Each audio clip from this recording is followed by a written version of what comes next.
Welcome to flavourful time. இன்றைக்கி flavourful டைமில் பால் கொழுக்கட்டை செய்ய போகிறோங்க. இது ரொம்ப ஈஸியாகவே செஞ்சிடலாங்க. ரொம்ப டேஸ்டியாக இருக்கும்.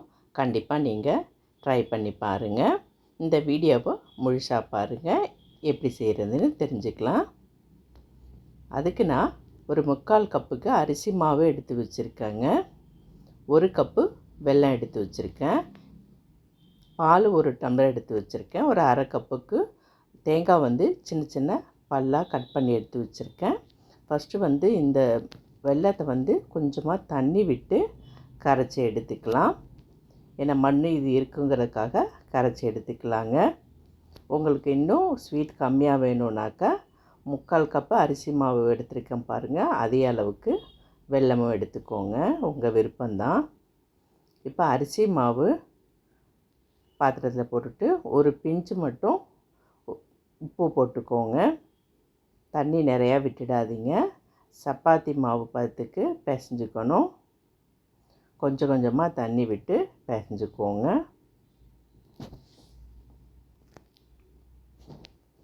தண்ணி கொஞ்சம் கொஞ்சமாக விட்டு இந்த அளவுக்கு நல்லாவே பிசைஞ்சு எடுத்துக்கிட்டேங்க. இந்த கேப்பில் பாத்திரத்தில் பால் ஊற்றி அடுப்பில் வச்சுட்டேங்க. இதில் ஒரு எக்ஸ்ட்ரா ஒரு 2 டம்ளர் தண்ணி விட்டு காய வைக்கலாம். இது சிம்மில் காஞ்சிகிட்ருக்கட்டுங்க. அதுக்குள்ளே நம்ம அரிசி மாவு இந்த மாதிரி பிசைஞ்சு வச்சுருக்கோம் பாருங்கள். இதில் கொழுக்கட்டையை ரவுண்டாகவும் பண்ணிக்கலாங்க, நீட்டமாகவும் பண்ணிக்கலாங்க. ரொம்ப மொத்தமாக செய்ய வேண்டாம், மெல்லிசாவே செஞ்சுக்கோங்க. உங்களுக்கு கரையவே கரையாது. இந்த மாதிரி பாருங்கள் செஞ்சு வச்சுக்கிட்டேன். எல்லா மாவையும் இதே மாதிரியே செஞ்சு எடுத்துக்கலாங்க. எல்லாத்தையும் செஞ்சுட்டு காமிக்கிறேன் பாருங்கள். இந்த மாதிரி செஞ்சு எடுத்து வச்சுக்கிட்டேன். இப்போ அதில் கொஞ்சமாக அந்த மாவை மட்டும் கொஞ்சமாக தண்ணி விட்டு கரைச்சி எடுத்து வச்சுக்கலாங்க. திக்னஸுக்காக இந்த மாதிரி கரைச்சி எடுத்து வச்சுக்கிறேன். தனியாக எடுத்து வச்சுட்டு இப்போ செஞ்சு வச்சுருக்க இதை நம்ம அந்த பால் தண்ணி ஊற்றி கொதிக்க வச்சுருக்கோம் பாருங்கள். நல்லா 2 நிமிஷத்துக்கு நல்லா கொதிச்சிருச்சுங்க. இப்போ இதில் போட்டு வேக வைக்கலாம். நல்லா கொதித்த பிறகு 2 நிமிஷத்துக்கு கொதிக்க விடுங்க. பாலை அப்புறமா போடுங்க. போட்டுட்டு கரண்டியை விட்டு கிண்டாதீங்க, கரைஞ்சிரும்.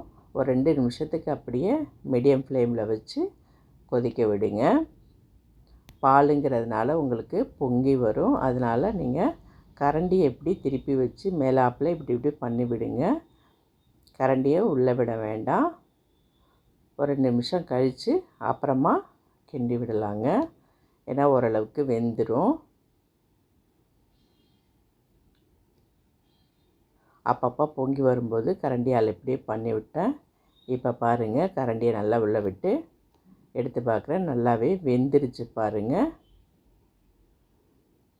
ஒன்று கூட கரையலை, நல்லா வெந்து வந்திருக்கு. நீங்கள் போட்ட உடனே கரண்டியை வச்சு கிண்டாமல் இருந்தாதாக்கா இந்த மாதிரி உங்களுக்கு நல்லா கரைஞ்சி போகாமல் வரும். அதனால் கண்டிப்பாக 2 நிமிஷத்துக்கு அப்புறமா கரண்டி விட்டு கிண்டி விடுங்க. இப்போது மாவு கரைச்சி வச்சுருந்தோம் பாருங்கள், திக்னஸ்க்காக அதையும் ஊற்றிக்கிட்டேன். இப்போ நல்லாவே வெந்துருச்சுங்க. இது சீக்கிரமாகவே ஒரு 2 மினிட்ஸ்லேயே வெந்துருங்க. இப்போது ஸ்டவ்வை ஆஃப் பண்ணிவிடுங்க. உங்களுக்கு இந்த பாகு முன்னாடியே ஏன் காய்ச்சி வைக்கிறோன்னாக்கா, கண்டிப்பாக பாகு உங்களுக்கு ஆறி இருக்கணுங்க. இல்லைனாக்கா பாலில் ஊற்றுறதுனால திரிஞ்சு வந்துடும். இப்போ ஸ்டவ்வும் ஆஃப் பண்ணிவிட்டேன். பாகும் நல்லா ஆறிடுச்சு. அது ஊற்றின பிறகு கிண்டி விட்டுட்டு ஏலக்காய் தூள் கொஞ்சமாக போட்டுக்கிட்டேங்க. இல்லைனாக்கா பால் திரிஞ்சு வந்துடும். அதுக்காக தான் உங்களுக்கு ஸ்டவ் ஆஃப் பண்ணிவிட்டு நல்லா ஜில்லுனான வெள்ளை சிரப்பை ஊற்றணும்.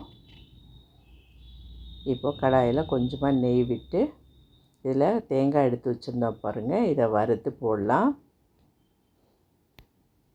இது வறுத்து போடும்போது நல்லா டேஸ்டியாக பல்லாக போடும்போது நல்லாயிருக்கும். இதிலே கொஞ்சம் முந்திரியும் திராட்சையும் வறுத்து போடுறேன். இது ஆப்ஷன் தாங்க, வேணும்னா போடலாம், இல்லைன்னா ஸ்கிப் பண்ணிவிடுங்க. அவ்வளோதாங்க. எவ்வளோ ஈஸியாக செஞ்சு வச்சு பாருங்கள். கண்டிப்பாக நீங்களும் ட்ரை பண்ணி பாருங்கள். பிடிச்சிருந்தால் லைக் பண்ணுங்கள், ஷேர் பண்ணுங்கள். மறக்காமல் ஃப்ளேவர்ஃபுல் டைமை சப்ஸ்கிரைப் பண்ணுங்கள். இன்னொரு புது வீடியோவில் சந்திக்கலாம். Thank you very much.